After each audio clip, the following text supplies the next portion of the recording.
We will proceed to the issue at hand. Attorney Asuncion, yung ating pong Cardinal Santos, we were discussing it. Sige po, kaya please present the position of the actions you took, taken by the executive at the time of Philhealth at yung approval ng board. Kindly proceed. Thank you, Mr. Chairman, Your Honors. I'm Attorney Edgar Asuncion. Firstly, please accept my apologies for my absence during the last hearing, primarily because I didn't receive any invitation nor subpoena from the honorable committees. I was appointed as SVP for legal sometime in December, actually on December 5, 2011.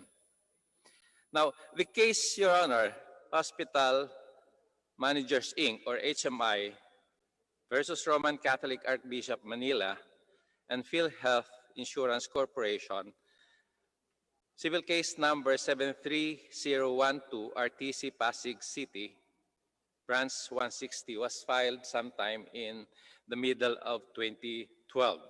I was then a newly appointed SVP, Your Honor. Now, on April 11, just a presentation of the civil case, Your Honor, the Board of Commissioners, composed of Attorney Dean Voltaire Bautista for Philhealth, Attorney Ricardo Cachola Jr. for HMI, and Branch Clerk of Court, Attorney Julius S. De Peralta of RTC, Branch 160, Pasig City, issued its commissioner's report. Its dispositive portion reads, wherefore premises considered, the Board of Commissioners submits the following findings and recommendations. That Philhealth's demand of 240 million is inaccurate and lacks sufficient basis. 2, that Philhealth erred in its assumption that HMI uniformly credited all Philhealth members with 5,000. 3, that the 59,991,887.60 demand cannot be used as a basis for the 240,045,076.6 demand, as it resulted from an incomplete accounting. And number 4, that the final accounting, the total unclaimed refund is 70,058,129.17. Number 5, that the amount of 431,516.07 will be settled out of court by Philhealth and HMI after verification of their own respective records and files. Number 6, that since plaintiff HMI has already deposited in escrow the amount of 56,775,949 with Banco de Oro, said amount shall be released in favor of plaintiff. And number 7, the HMI is obligated to turn over to Philhealth the balance of 13,300,180.17. Number 8, the accounting of claims of HMI against Philhealth representing unpaid claims equivalent to 17,385,655.47 has been dispensed with for non-exhaustion of administrative remedies. Thereafter, Your Honor, the Board of Commissioners again issued a supplemental report.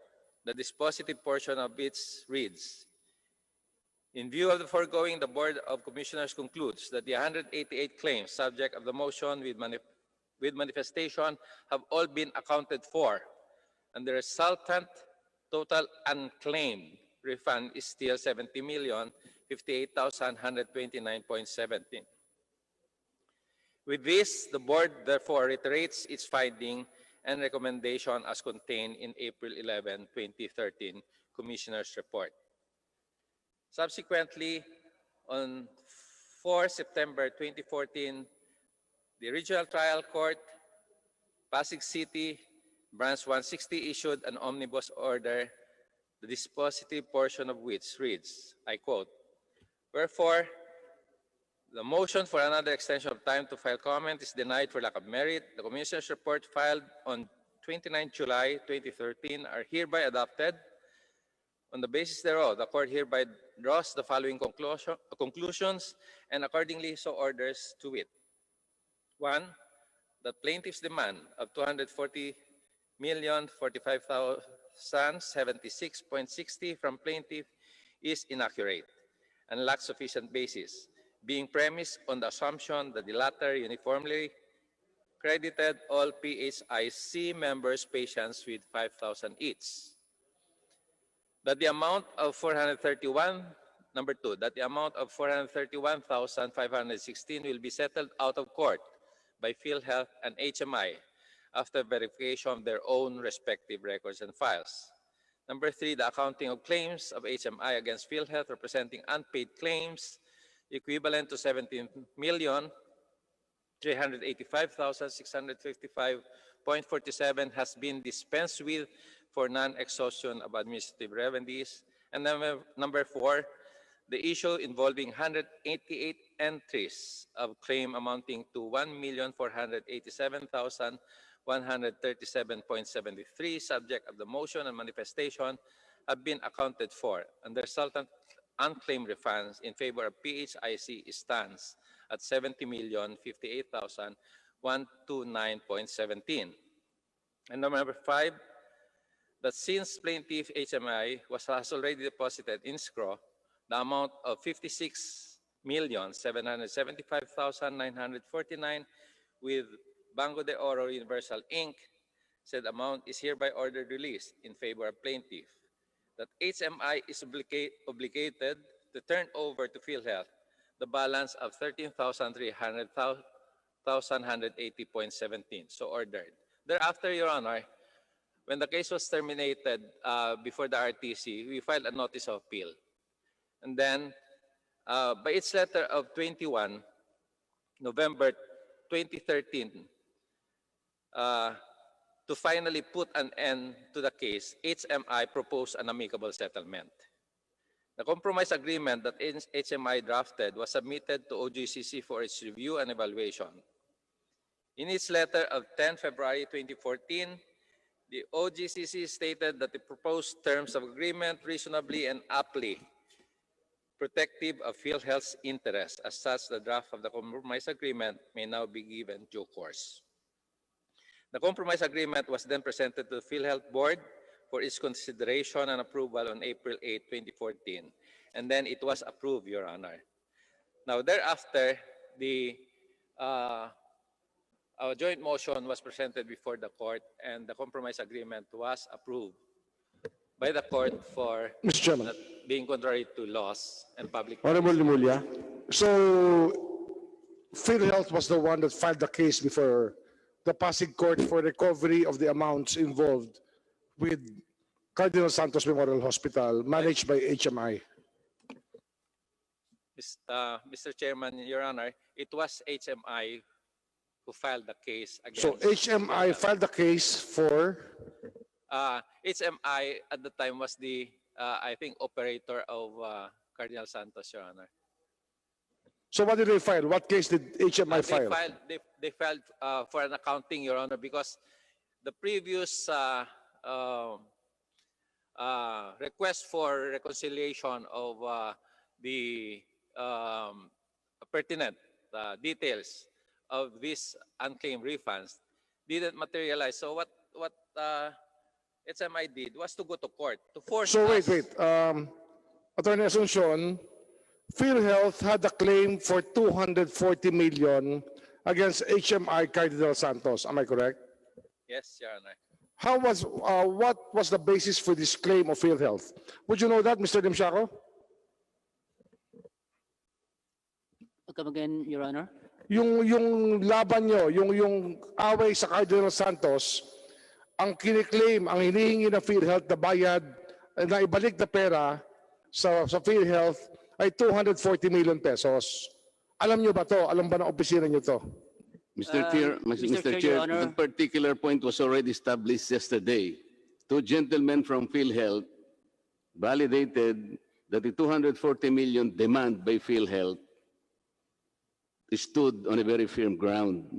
Kasi ito yung under deduction which Philhealth noticed sa Cardinal Santos. Honorable Marcoleta, mabilis lang po. Kindly reply to Honorable Remulla. What was the question again, Honorable Remulla? Mr. Chair, Your Honor, the date of the transaction of the official receipt is 2014. Wala pa ako nito sa central office, Your Honor. What I mean, hindi pa ako SBP during the time, Your Honor. But the record speaks, Your Honor, that mayroon na received na money coming from the Hospital Managers Incorporated, tatlong official receipt, for Your Honor, totaling the amount of 70.489 Okay, yan yung bayad na million, nila. Your Honor. Yun ang bayad Okay. nila. Honorable Marcoleta? Ano, Marcoleta, but you might want to enlighten us again to refresh our memory on the basis for the 240 million claim of Philhealth against HMI. Mr. Chair, that was validated yesterday. I think a certain Attorney Balye and Attorney Pocalian, you already validated that this 240 million is a true and demandable amount from HMI. You testified yesterday, didn't you? Attorney Pocalian, you were here, and Attorney Balye, you were here yesterday. Nung tinatanong ko, meron bang validong basis ito? Ang sagot ninyo, oo. Ito ay nagmula sa unclaimed refunds from about 48,000 members or patients ng Cardinal Santos from the period of January 1999 to 2008, or a period of 9 years. Merong under deduction na nakita ninyo, mukhang 3,000 pesos per patient ang nakakaltas pero hindi na ibibigay. So because of your Philhealth Circular number 15, 2007, and Circular 01, 2008, sinulatan ninyo ang HMI, which was then the one managing Cardinal Santos. Dalawa ang sulat ninyo, Attorney Asuncion, galing sa Philhealth, kung hindi ako nagkakamali, January 2010. And then again, meron kayong sumunod na letter of demand, June 2010. Doon sa first letter ninyo, binigyan nyo ng 15 days ang HMI within which to pay 240 million pesos. After 15 days, wala namang nangyari, sinulatan nyo uli, June 2010. Correct me if I am wrong. Ito yung nasa dokumento. Pagkatapos ng pangalawang sulat ninyo, you already threatened HMI that you will fail a legal action upon their failure to refund these claims. Bakit hinayaan pa ninyo na noong June 14, 2011, or 1 year after your second letter, hinayaan pa ninyo na ang HMI ang magdemanda sa Philhealth? Why? Well, Your Honor, as far as Philhealth was concerned at that time, Pakilakas po ninyo. Mr. Chairman, Your Honor, there was the possibility of reconciling the records or data. Ang tanong ko sa iyo, napakasimple lang eh. Sinulatan mo siya ng 2 beses. Okay? Sabi mo 15 days. Ang Philhealth, ang ibig ko sabihin, hindi siya nagbayad, sinundan ng pangalawang sulat, 6 months later, kasi June 2010 eh. Kapag hindi ka pa nagbayad, sabi ninyo, didemanda na namin kayo. Hindi nagbayad.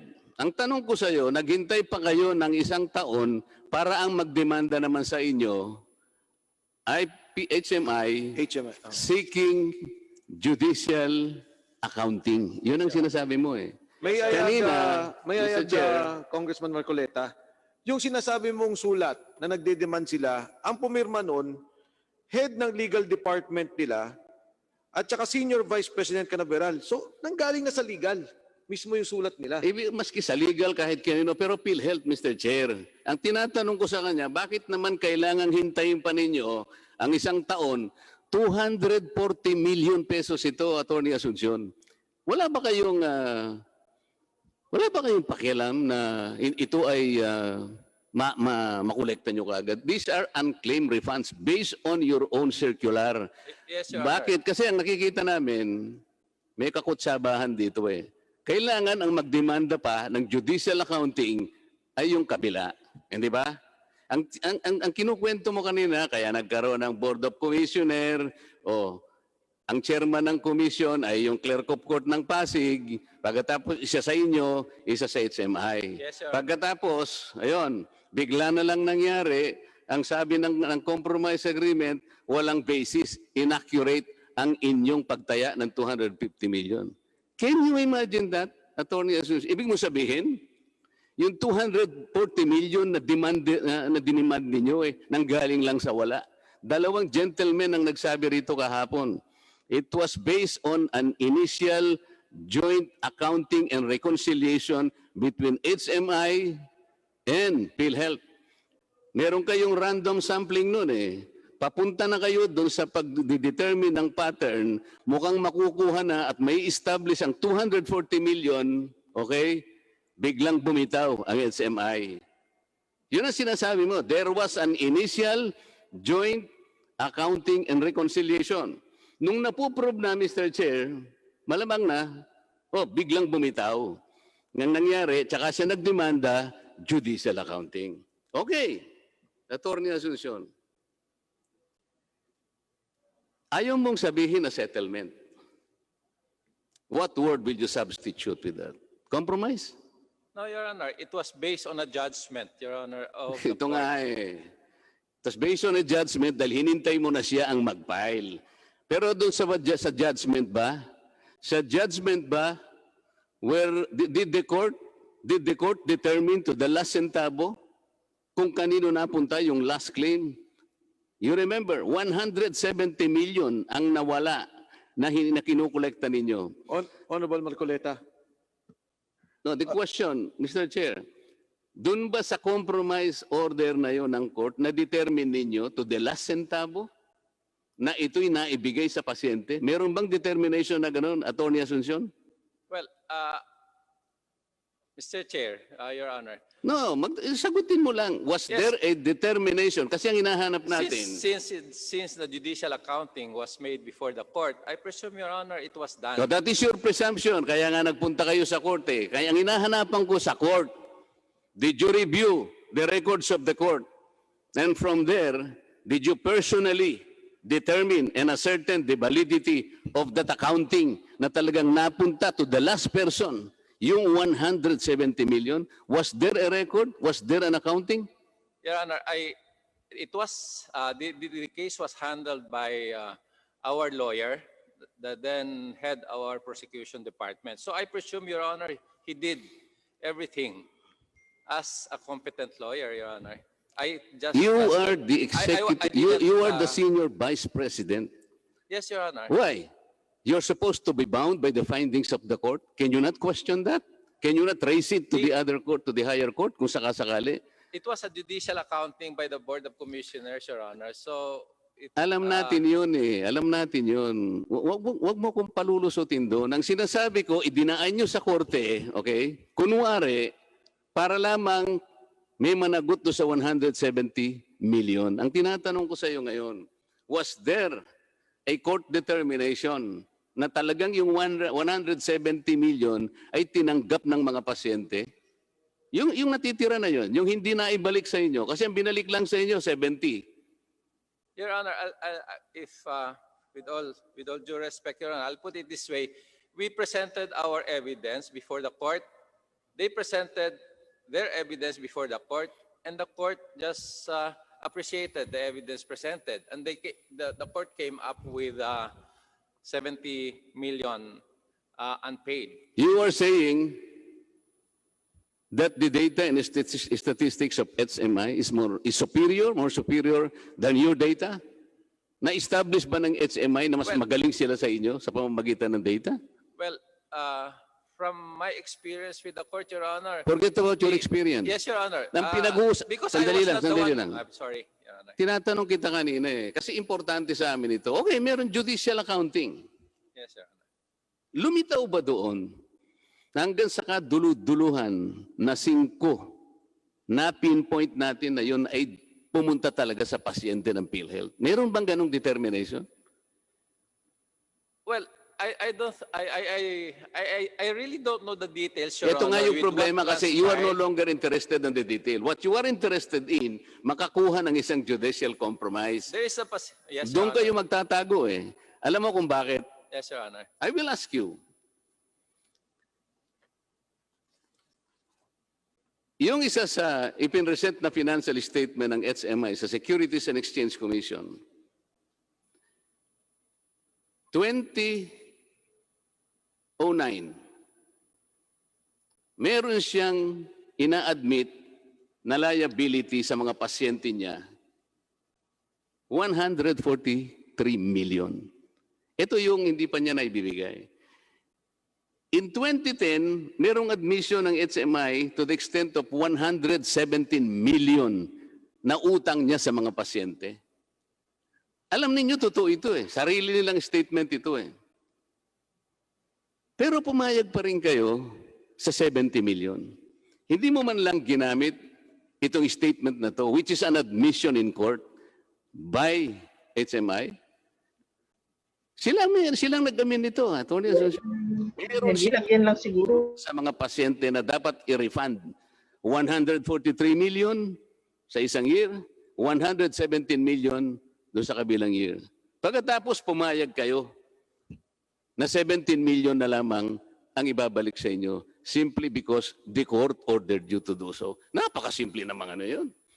Anong ginagawa ninyo? Napakarami ninyong abogado dyan. You are the senior vice president. Alam mo kung bakit nag-aatubili ka na baka sakaling mali ito?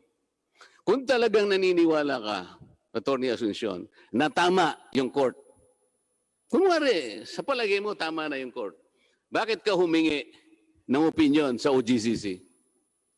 The request for an opinion, Ilakas mo ng konti. the request for opinion from OGCC. Why? Why did you ask for an opinion from the OGCC? Your Honor, because the management and the board wanted the proposed amicable settlement to be reviewed by OGCC, Your Honor. Ang tanong ko nga, why did you have to ask for the opinion of the OGCC kung talagang sa puso ninyo, alam ninyo na tama nga yung kwenta ng korte? Because they were the ones who were handling the case already, Your Honor. And Ano? they are our statutory lawyers, Sino? OGCC, Your Honor. Oh, what is the opinion that you get from the OGCC? What? That the proposed compromise agreement together with the amendments that the Philhealth board wanted to incorporate Kakabulol-bulol ka na were naman. reasonable. Ang No, Your Honor, were tinatanong ko sa iyo, reasonable. when you sought the decision And, from the OGCC, Yes. ano ang binigay niyang opinion? Alam mo? Yes, Your Honor. What is the opinion The extended opinion- to you? the opinion Kasi of the sumulat ka OGC. sa kanya eh. Yeah, the opinion of the OGCC was the terms and conditions of the draft compromise agreement aptly protects the interests of Philhealth. That was the opinion given, Your Honor. Pakiulit mo, medyo maganda yung pagkakasabi mo. Okay. Sabihin mong mabuti. The opinion that was given by OGCC was that the compromise agreement that was presented to them for their review aptly protected the interests of Philhealth, Your Honor. So, ang mahalaga, no? It actually protected the interest of PhilHealth.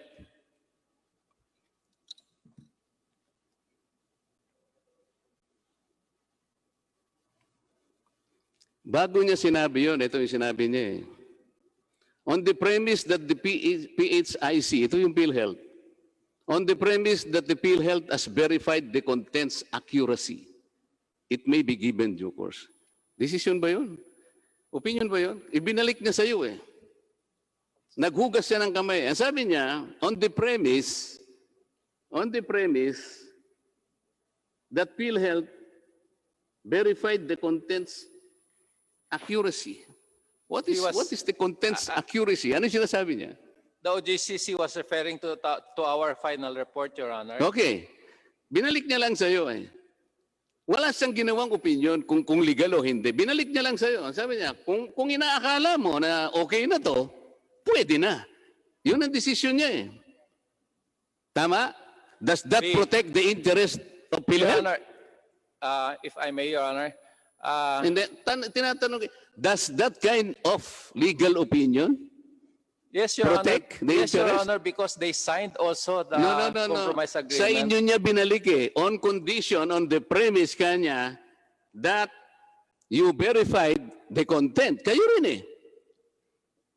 Yes, Your Honor. Hindi kayo nag-verify. Ang sinabi niyo lang, ito simply the compromise. Ito yung sinabi ng korte. Ganun lang kasimple. So you are now comfortable because it passed upon the court, okay? And the OGCC provided the nihil obstat and the imprimatur, okay na.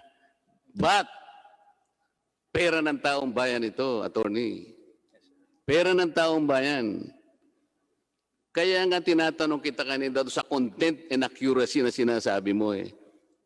Importante na mapalitaw natin hanggang sa kahuli-huling sentimo at piso ng 170 million kung talagang naibigay nga sa pasyente. Because that is very important. Bigla na lamang kayong pumayag ng ganun-ganun na lang. Bakit? Ganun na ba kagaling yung korte na yun, yung RTC? I think there was no, Your Honor, there was no claim on HMI that they have already given the balance to the members. O yun na Your nga Honor. eh. So what? Nasaan ngayon? Hindi mo hahanapin? What I'm saying, Your Honor, is that the 240 was found by the court to be inaccurate. O edi kayo, edi So puro... that's the reason why. O, paano ngayon? Ano ngayon ang mukha ninyo? Attorney The court Asuncion, found it inaccurate, Mr. Chair. Ano ngayon? Puro kayo mga executive, senior vice president? no, Attorney Asuncion, I'd like to follow up dun sa point ni Honorable Marcoleta. Yes, Your Honor. HMI mismo nag-admit eh. Meron silang problema sa mga pasyente nila. Yun ang nire-raise niya sa SEC. Sila mismo, sa papeles nila, sinasabi nila, meron silang 117 million, Honorable Marcoleta. Sinabi ko na sa kanya, Mr. Yes, Chair. 143. So, Sila mismo inamin nila, Mr. Chair. Kaya nga kinukompront ko siya doon eh.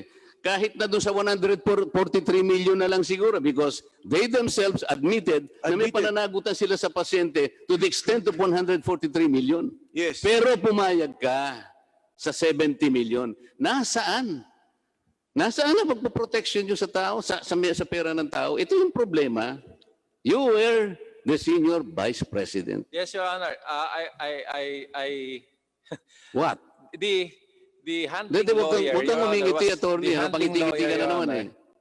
I'm sorry, Your Honor. Is there something funny here?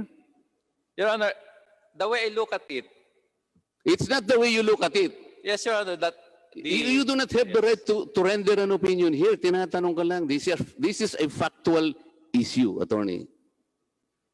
Okay? Yes, Your Honor. Ang tinatanong natin, ganun ba kayo kabilis na sumurrender? Unang-una, napatunayan namin kahapon doon sa dalawang sumagot dito that you had a valid basis for claiming 240,000. Because PMI o HMI and Philhealth nagkaroon ng joint reconciliation and accounting. Tinuloy-tuloy yun. Nung malapit na sa gitna na nai-establish na yung 240 million, bumitaw ang HMI. For no reason at all. And then afterwards, siya ngayon ang nag-file ng judicial accounting. Ganun naman kayo kapresko lang. Ganun lang ang ginawa ninyo. So nasaan ngayon ang protective ability ninyo na sinupin, alagaan, proteksyonan ang pondo ng PhilHealth? Isinurrender ninyo ang 170 million so easily dahil pinadaan mo sa korte. Pero ang korte walang record na may bibigay sa kongresong ito for our consolation na yung kadulu-duluhan ng 5 sentimos na yun o pisong natitira ay ibinalik o na-benefit ang pasyente. Walang record na ganun, Mr. Chair. Attorney Asuncion, hindi ba ikaw din ang Executive Vice President nung suspendihin yung perpetual succor? no, Your Honor. When was it Hindi ba ikaw? Nasa record suspended, eh. Your Honor? Honorable Marcoleta, before we proceed to that issue, Hindi, tinatanong ko lang muna. sige. Iklaro lang natin, dito po sa Board of Commissioners, sino po nag-represent sa PhilHealth? Attorney Bautista, Your Honor. Nandiyan pa siya sa Philhealth ngayon, Mr. Chair. Where is Nasaan Attorney si Dean Bautista? Bautista? Attorney Bautista, Where is Attorney Bautista, Dr. Pargas? Attorney Pucalan, who represented HMI? it was, the lawyer then was Attorney Darwin De Leon, and the commissioner that was appointed by the president was Attorney Dean Voltaire Bautista. Okay. Simple lang po tanong, Attorney Asuncion, babalik lang po ako doon ha. Sinabi na ulit ni Congressman Marcoleta, binanggit na rin po to. Bakit po nandito sa papel nila na may utang talaga sila sa pasyente, hindi lumabas? I don't think there's not enough evidence yung binanggit nyo po. Dahil mismong sa ebidensya ng HMI, klaro. Hindi lamang yan, Mr. Chair. Siyam na taon na sa hawak ng HMI ang perang sinisingil nyo.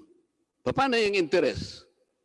Paano yung alimbawa in-invest ni Congressman Barbers? 240 million. 9 years. Hindi ba kikita rin sa bangko yung pera na yun, Attorney Asuncion? I suppose you know. Halimbawa, kami dalawa ni Kong Boying, pinagkatiwala sa amin 240 million pesos. Nilagay namin sa bangko. Kikita ba yun, Attorney Asuncion, o hindi? Simpleng bond, halimbawa, treasury bonds. Kikita, di ba? O pinautang namin kay Attorney Kabatbat. May interest siya sigurong ibibigay sa akin. Pero kinompromise mo ng 70 million, yung interest na kikitain ng pera o yung investment potential nun, kinalimutan ninyo o hindi? Ito, Mr. Chair, maliwanag ito eh. Attorney Asuncion, ang nakakagulat kasi, sa mismong dokumento ng HMI, sinasabi nila may utang sila. Pero dito sa presentasyon mo, sinasabi mo na hindi accurate ang data natin. That is what is, I think, yun ang nakakagalit kay Congressman Marcoleta na yun ang kalaban ninyo, sinabi may kasalanan. Kahapon, nung tinanong kayo, yung mga abogado rito, ang sinabi ninyo, malakas at matindi ang ebidensya natin. Pero ngayon sinasabi mo, natalo tayo, malinaw ho Attorney Asuncion. Well, Your Honor, that's what I've been saying all the while, Your Honor, that our lawyers presented all the pieces of evidence with the court. And what was established only during that judicial accounting was only 70, Your Honor. The Attorney Asuncion, ang sinasabi kasi ni Attorney Marcoleta, sorry, Your Honor. Binanggit mo na yan Ang sinasabi ni Attorney Marcoleta, ngayon nga, wala tayo sa arbitration Papakita namin sa iyo yung SEC papers, galing pa nga ito sa Philhealth. Well, ngayon, yes. inaamin ang kalaban ninyo.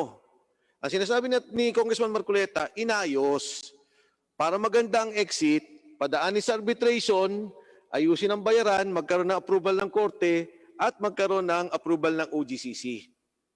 Sa madaling salita, yun po ang tinutumbok na Halatang-halata naman, Mr. Chair. Pinadaan Yes. nga sa korte. Ayun. O palagay na natin puro kayo incompetence. O di, paano yung sa SEC? Hindi nyo nakita yung 140 million na inadmit nila? Maski siguro yung 140 million na lang, ginawang basis na lang ninyo. Baka sakaling pumayag na si Chairman Mike. Hindi. Walang basis yung yung 70 million. Ito, binabasa mo ang sabi mo dun sa opinion ng OGCC. Alam mo yung sinabi ng OGCC? We find the terms of the compromise reasonable and amply protective of the PCHI's interest as HMI has practically heeded all the PHIS demands. Hindi totoo ito Anong practically heeded all the demands of PCHI? Ang demand ninyo is 240 million. Etong opinion na to kalokohan lang Nag-aatubili kayo, kaya kumuha kayo ng opinion. O siyempre nga naman Mr. Chair, dumaan sa korte. Pinasadahan na ngayon, pinlansya. Pagkatapos ngayon, dumating ang OGCC, nagugas kamay.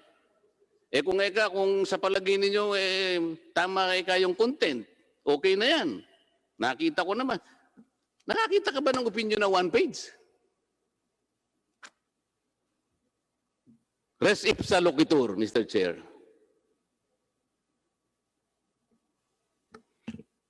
Attorney Asuncion, would you like to reply to all the messages, to all the manifestations? Well, insofar as that piece of document is concerned, Your Honor, I don't have any idea if it was presented by our counsel as part of our evidence, Your Honor.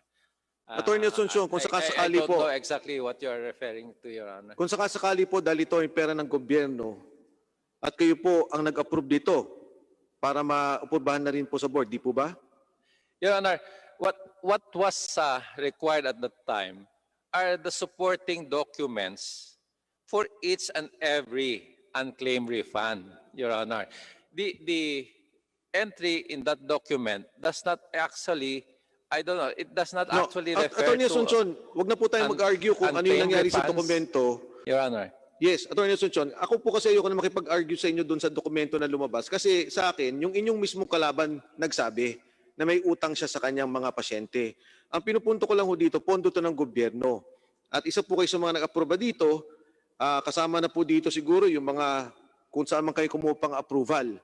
Now, to my mind, Attorney Asuncion, this will be a major case to be decided by the committee. At Yes, alam sir. niyo po na this is plunder.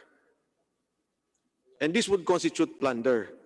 So, Attorney Asuncion, I just like to refer to you na mabigat po talaga itong kaso para sa amin. Mr. Chair, can I wind up? Yes, go ahead. Attorney Congressman Marcoleta. Asuncion, nung ikaw ay nagsaserve na Senior Vice President, ang member ng Board of Commissioner, si Dean Bautista, wala ka bang supervision sa kanya? Well, I was monitoring the case, Your Honor. You were monitoring the Yes, case. Your Honor. And Kasi kung aaminin mo na sabi ng court, inaccurate ang demand ninyo, gawa-gawa nyo lang ba yung 240 million? Ang Philhealth ba, bilang isang government corporation, gawa-gawa lang ba yung 240 million? what was I was after, Your No, Honor? tinatanong kita, pwede bang i-assume mo na gawa-gawa lamang yung 240 million? Kasi sabi ng korte, inaccurate, walang basis. After we have presented all the evidence, Kaya Your nga, Honor, attorney, lumalabas, walang basis ang 240 million, gawa-gawa nyo lang. Ganun ang implication eh. Tama? that was the finding of the court, Your Honor. Sumagot ka ng matino. Gawa-gawa lang, hindi ba? Sabi ng court kasi walang basis eh. Inaccurate. 70 lang ang na-prove eh.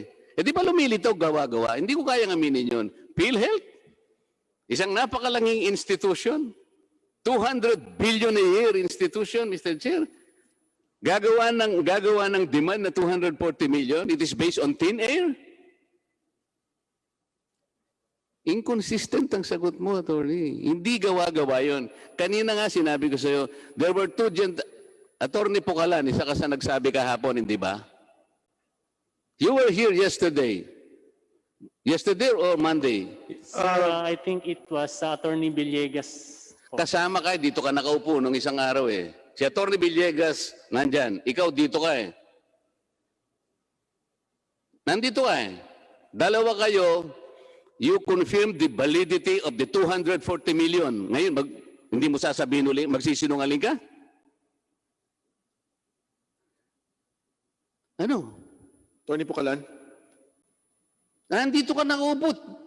Kitang-kita kita eh. Si Attorney Valle doon. Pareho niyong ni-ratify, pareho niyong na-determine yung validity. Kasi nga papunta tayo doon sa accounting eh. Sinabi ko sa inyo kahapon, nung isang araw ito. Tapos, yes, Your Honor, talagang valid yan. O ngayon, sabi ni Attorney Asuncion, talaga pong ganun ang ano ng korte. Para bang very casual lang. Mr. Chair, very casual lang eh. Talaga pong ganun eh. Attorney, that was Attorney Villegas also. Ha? Attorney Pucalan and Attorney Villegas. Ang nagsabi po nung pag-reply sa inyo. Attorney Valle? Villegas. O Attorney Villegas at saka sino? At Attorney Pucalan. O yun nga. Kahapon ba tayo nag-hearing o nung Lunes? Tuesday. O Tuesday. Attorney Villegas, maybe you want to reply because narinig ko rin kita kahapon when you mentioned that. Yes, sir. As far as I can remember, sir, maabot po ng ganun siya. Kasi ang process po nung before sa legal, we demand the hospital to submit their financial statement stating the unclaimed refund po ng mga hospital. Kaya nga, Atty. Villegas, kahapon sinabi ko, HMI and PHAIC nagkaroon ng agreement for a joint reconciliation and accounting. Di ba?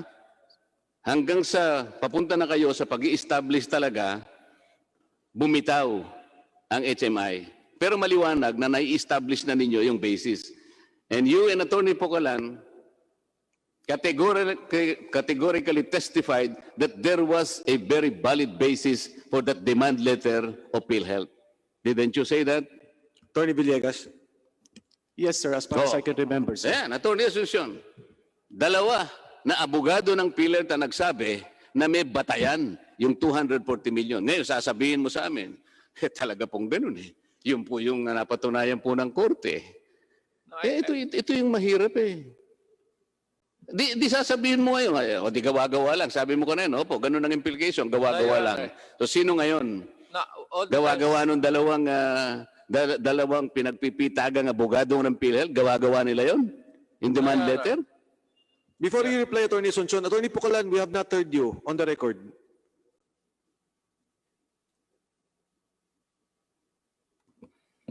Sir, the 240 million was the basis of the demand letters, no? So I think there was a basis for the issuance of the demand letter. Parang hindi ganyan nasagot mo ng Martes. But anyway, Attorney Asuncion, kindly continue. No, Your Honor, I just wanted to explain actually that all that I was saying was that maybe after the court has appreciated all the evidence presented, the court just found out that it was only 70, Your Honor. Actually, that was the very purpose of the judicial accounting, because there was a big difference between what HMI was saying and what PhilHealth was also saying, Your Honor. So that's why we were forced to have the judicial accounting when they filed the case. Ano lang ba ang may paliwanag po ninyo, Atty. Asuncion? Your Honor. Yun lamang po ang kaya niyong ipaliwanag. Ganun lang. Yun lang ang explanation natin. That's I'm just Yun nga, yun lang ang stating yun lang masasabi natin. the factual attendant facts and circumstances. Ito nga yung factual. Ito nga yung factual. We started at 240 million by two demand letters. You took your sweet time. Ikaw ang senior vice president. Dapat sana you have played an active role there. Because this is 240 million. Binigyan nyo ng 15 days, hindi nagbayad. Binigyan pa ninyo ng 60, so many days, hindi nagbayad. Hinintay nyo after 1 year, kayo ang idinimanda. So ano yung masasabi namin dito?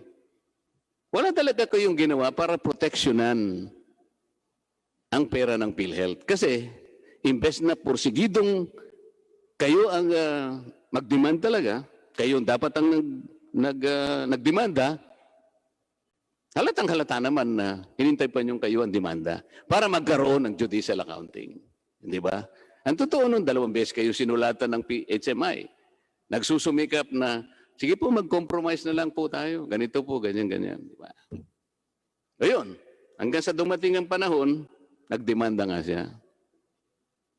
Si Dean Bautista, ang dapat na nandito, Mr. Chair, sapagkat siya yung board, isa sa board, member ng Board of Commissioner. Ngayon, ang sabi mo naman, minomonitor mo. Paano mo minomonitor yun? Na mas matibay pala yung informasyon at data ng HMI kaysa sa data ninyo. Bakit naman nagkaganon? Bakit naman po nagkaganon? Di po ba maliwanag na may salamangka dito, Atty. Asuncion? Pagkatapos, sasabihin nyo sa amin, hindi naman po, kami naman po ay pinanigan po ng OGCC. Halatang halata na po ito. Mr. Chair. Mr. Chairman. Yes, sir. Okay. Yes, Honorable Barsaga. Well, naipaliwanag namang mabuti ng ating kasama na si Deputy Speaker Marcoleta ang isyong ito. 240 million, naging 70 million, nagkaroon ng diferensyang 140 million. So I would just move, Mr. Chairman, that considering the National Bureau of Investigation, in the presence of that very competent lady lawyer, Attorney Minerva Repanan, let us include this in our report and let us suggest to the NBI to conduct a preliminary, a fact-finding regarding this case. Because I understand this took place in 2011 and under the provisions of the revised penal code. Sa laki nitong amount involved, I think the prescriptive period will be 20 years. I so move, Mr. Chairman. Motion duly seconded. There being no objection, the motion of the Honorable Barsaga is carried for the NBI to make a study on this matter for possible filing of case and of course for the government Mr. Chairman, to collect the uncollected funds from Mr. the respective institutions. So ordered. manifestation lang po, Mr. Chairman. Nakakalungkot ni CP, ang napakaganda po ng tinura ni Deputy Speaker Marcoleta, no? Para nagiging pattern ng mga ahensya ng gobyerno natin na para lang makalusot, papasok sa mga korte, tapos pagdating sa korte, magkakaroon ng arbitration, masasettle, tapos nakalusot na. Talagang dati po, yung sinabi ni Jun Losada na moderate your greed Ngayon talagang nililegalize na po yung greed na ginagamit na po mga korte para masettle at mapalusutan po ang gobyerno. Yun lang po ang gusto kong sabihin, Mr. Chairman, at talagang nakakalungkot po yung sitwasyon na nangyayari sa atin.